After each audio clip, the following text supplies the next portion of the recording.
কাল্টি বর্মনের কারণে সেই সময় তেভাগা আন্দোলনে মাতৃশক্তির একটা জনজাগরণ তৈরি হয়। আন্দোলনকে যদি আমরা সঠিকভাবে বিশ্লেষণ করি, মূলত রংপুর, এই সমস্ত জলপাইগুড়ি, দিনাজপুর, এই সমস্ত অঞ্চলটা, যদিও এই আন্দোলনটা সারা পশ্চিমবঙ্গে ছড়িয়ে পড়ে, কিন্তু তারপরেও বলতে হবে যে এই আন্দোলনে রাজবংশী সমাজের ভূমিকা অত্যন্ত গুরুত্বপূর্ণ। লেখার ক্ষেত্রে উত্তরবঙ্গ তথা রাজবংশী সম্প্রদায়ের এই বিশাল অবদানকে কেন মূলধারার ইতিহাসে উপযুক্ত গুরুত্ব দেওয়া হবে? আপনি একটু আগে বললেন, তাও প্রশ্নটা করতে হচ্ছে, বাধ্য হচ্ছে। গুরুত্ব দেওয়া হলো না বলতে ওটাই বললাম যে হয়তো ইচ্ছা ছিল না, হয়তো সঠিক তথ্য তাদের কাছে ছিল না।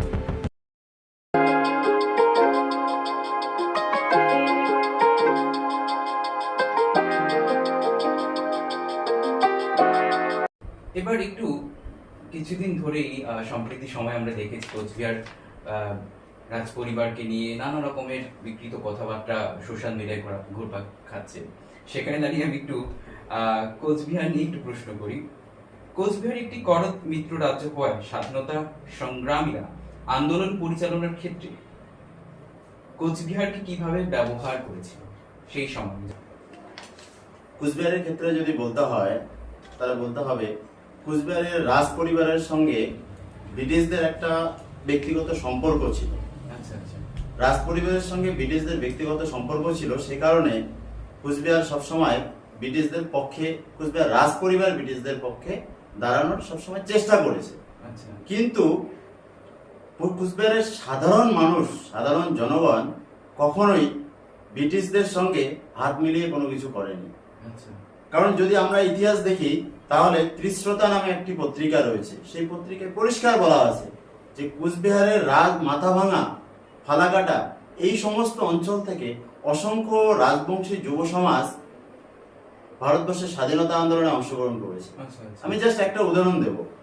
1923 খ্রিস্টাব্দে ফালাকাটায় ইংরেজদের, সেই সময়ে ইংরেজদের বিরুদ্ধে আন্দোলনে, কোন একটি আন্দোলনে ফালাকাটার বুকে ইংরেজদের সৈনিকের গুলিতে 2 জন রাজবংশী যুবকের মৃত্যু হয়। আচ্ছা আচ্ছা। তো এই যে ইতিহাস, এই যে তথ্য, এই তথ্য থেকে এটা প্রমাণিত যে সাধারণ মানুষ যখন ভারতবর্ষ স্বাধীনতার জন্য কাঙ্ক্ষিত, ভারতবর্ষ স্বাধীনতার জন্য আন্দোলন গড়ে উঠছে, তো সেই আন্দোলনের হাওয়া বা ঢেউ থেকে কুচবিহারও বাদ যায়নি। কুচবিহার সাধারণ মানুষও সেই আন্দোলনের সঙ্গে যুক্ত হয়েছে। আচ্ছা, এর পাশাপাশি আমি শুনেছি যে আজাদ হিন্দ কোচকে কোচবিহারের রাজা অর্থ দিয়ে সাহায্য করেছে, এটা কতটা সত্যতা রয়েছে?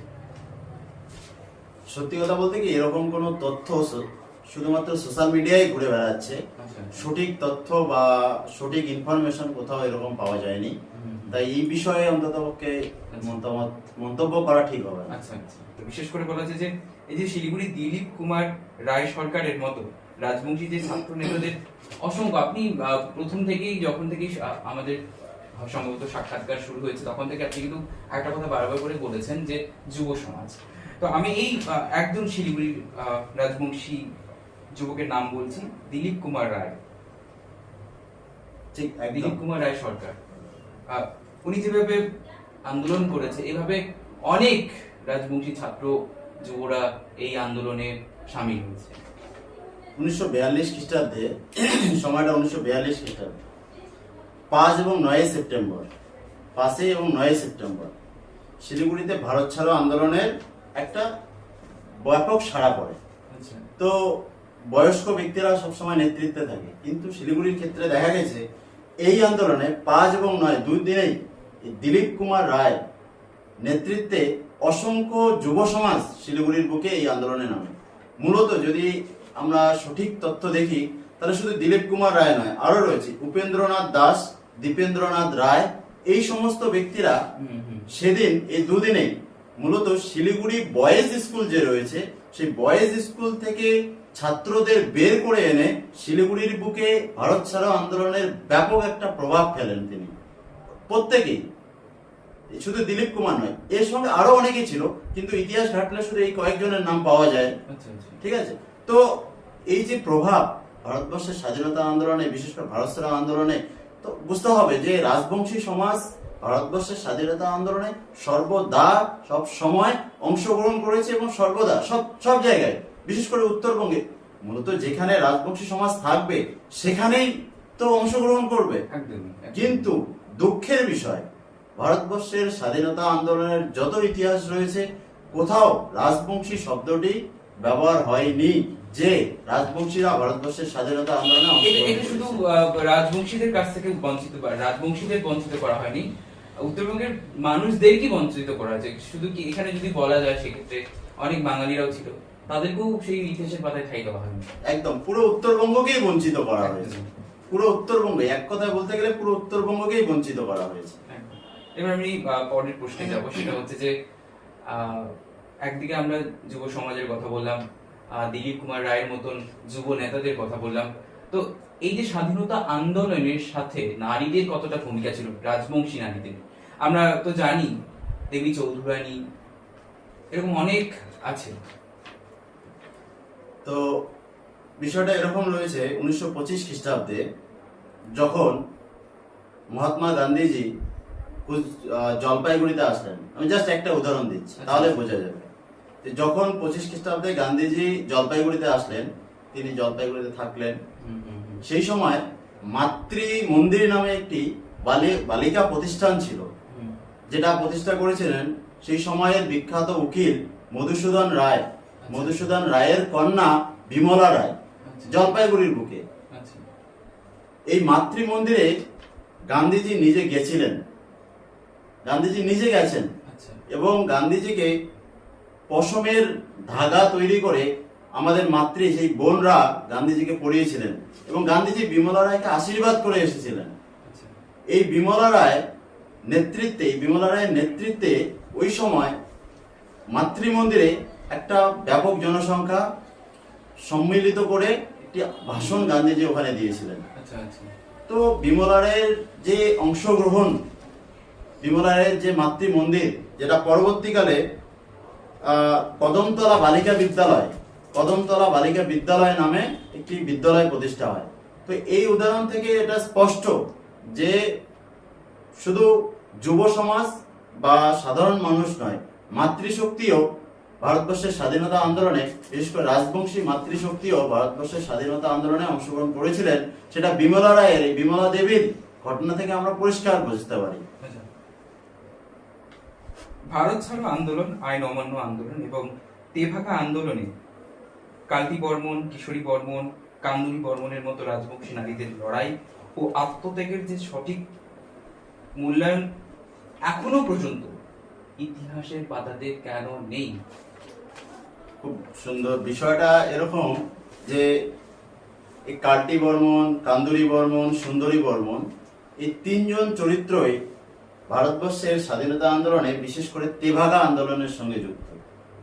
1946-47 সময় খ্রিস্টাব্দের সময় যখন তেভাগা আন্দোলন হলো, কান্তি বর্মন যদি দেখি আমরা, যে ওনার ইতিহাস, ওনার খুঁজলে আমরা যতটুকু পাই, যখন জমিদাররা ব্রিটিশদের সঙ্গে সহযোগিতা করে, ব্রিটিশদের সঙ্গে হাত মিলিয়ে সমস্ত কৃষকদেরকে শোষণ করে, 50-50 ভাগ, 50% ভাগ নিয়ে ওরা নিয়ে যাচ্ছে বস্তা বোঝাই করে ধান, সেই সময় কান্তি বর্মন তার প্রতিরোধ গড়ে তুলেছিলেন।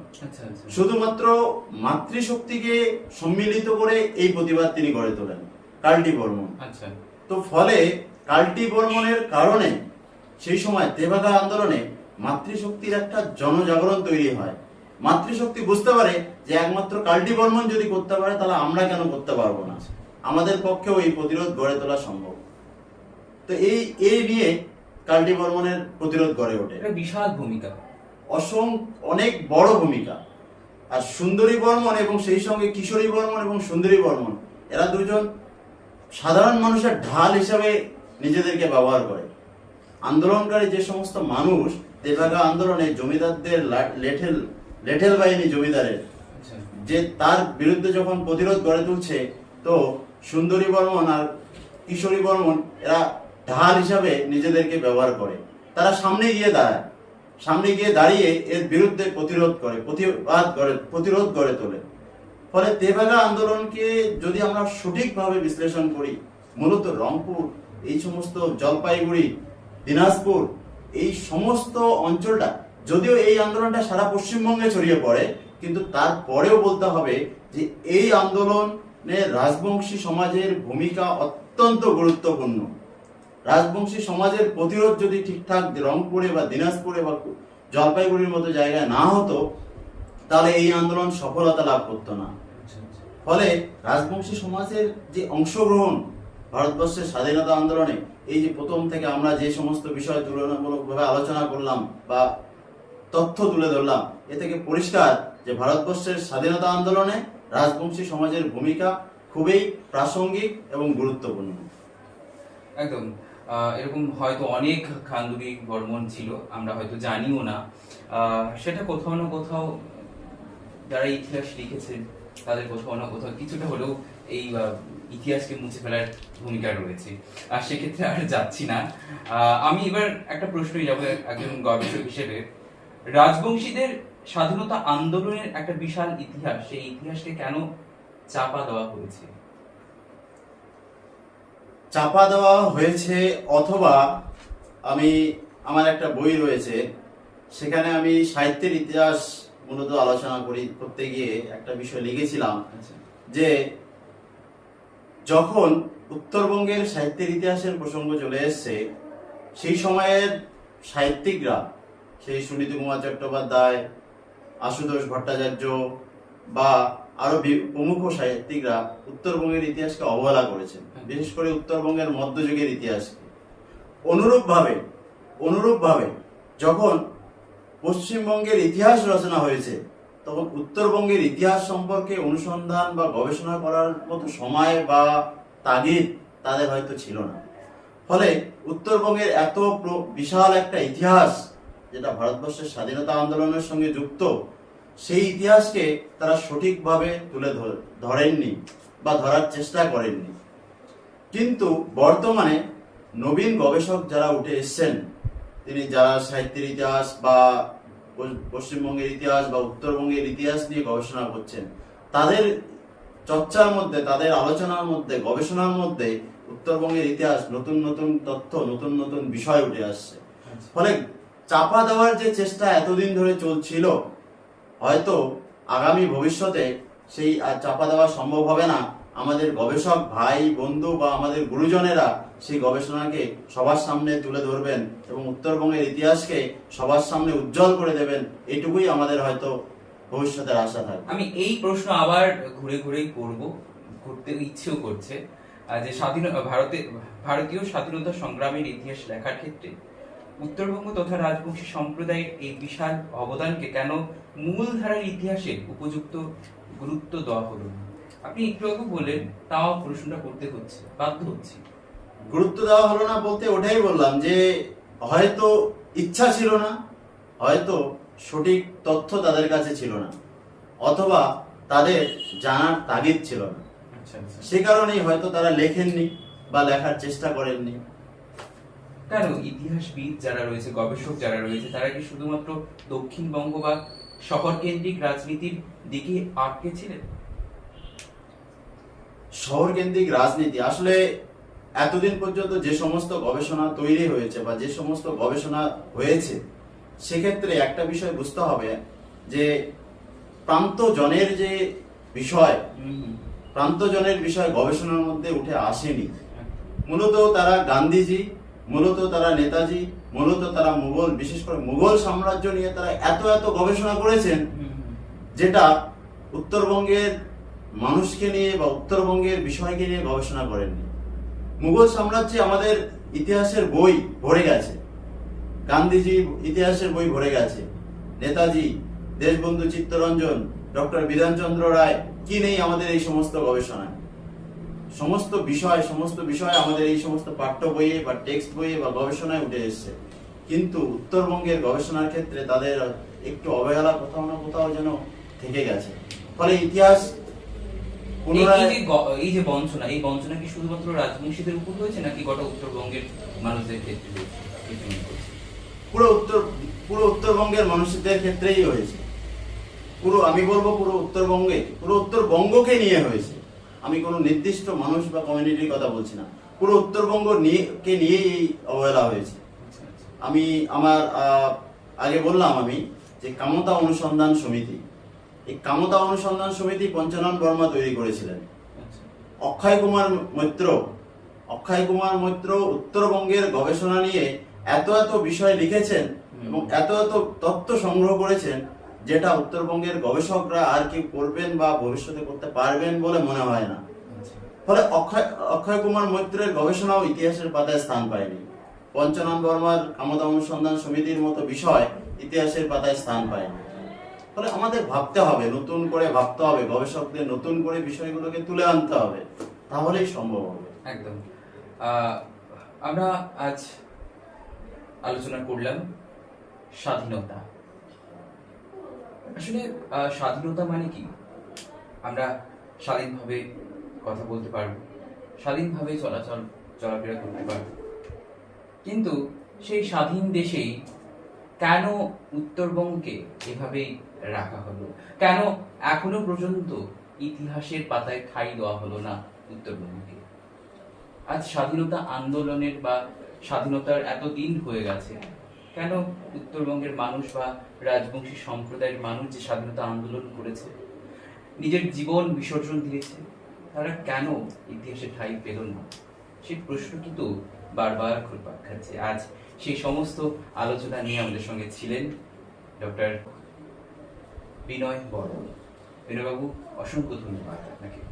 আপনাকেও ধন্যবাদ। নমস্কার। নমস্কার। এবং শেষে একটা কথাই বলবো, আপনারা যা দেখছেন তারা অবশ্যই সাবস্ক্রাইব করে দিবেন এবং এরকম আরো ভালো কিছু তথ্য নিয়ে আসবো আমরা আগামী দিনে নিয়ে আসার চেষ্টা করবো। তার জন্য অবশ্যই পাশে থাকবেন এবং পরবর্তীতে কি বিষয় নিয়ে আপনারা ভিডিও দেখতে চান সেটাও অবশ্যই কমেন্টে জানাবেন এবং আরো কি ছাড়া পড়লো বিষয় সেটাও কিন্তু অবশ্যই আপনারা জানাবেন এবং আপনারা কতটুকু জানেন সেটাও অবশ্যই আপনারা জানাবেন। আমাদের জানার দরকার, তাই না?